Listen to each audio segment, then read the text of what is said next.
ಇಡೀ ಕರ್ನಾಟಕದಲ್ಲಿ ಸರ್ಕಾರ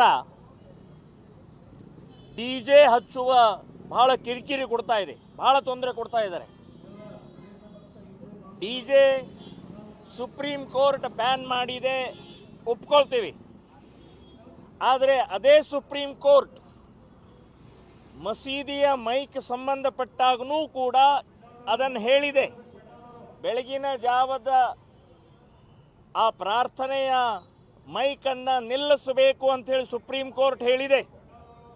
ಅದನ್ನು ಸರ್ಕಾರ ಅದರ ಬಗ್ಗೆ ಯೋಚನೆ ಮಾಡೋದಿಲ್ಲ, ಅದರ ಬಗ್ಗೆ ಕಾನೂನು ಕ್ರಮ ತಗೊಳ್ಳೋದಿಲ್ಲ, ಅದರ ಬಗ್ಗೆ ಸುಪ್ರೀಂ ಕೋರ್ಟಿನ ಮಾತನ್ನು ಹೇಳೋದಿಲ್ಲ.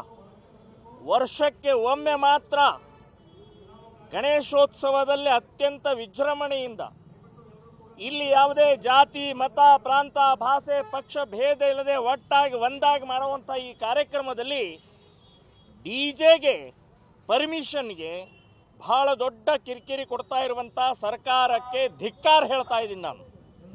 ಸೊ ನಾನು ಹೇಳೋದು, ಅದನ್ನು ಕಾನೂನು ಪಾಲಿಸಿ, ಇದನ್ನೂ ಕಾನೂನು ಪಾಲಿಸ್ತೀವಿ ನಾವು.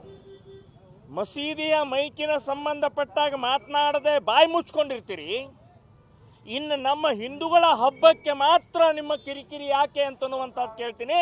ನಾನು ಎಲ್ಲ ಕರ್ನಾಟಕದ ಎಲ್ಲ ಗಣೇಶ ಮಂಡಳಿಯವರಿಗೆ ಹೇಳ್ತಾ ಇದ್ದೀನಿ, ಡಿಜೆ ಒಂದೇ ಅಲ್ಲ, ಡಬಲ್ ಡಿಜೆ ಹಚ್ಚಿ ಆನಂದವಾಗಿ ಮಾಡಿ ಅಂತನ್ನುವಂಥದ್ದು ನಾನು ಆಹ್ವಾನ ಕೊಡ್ತಾ ಇದ್ದೀನಿ.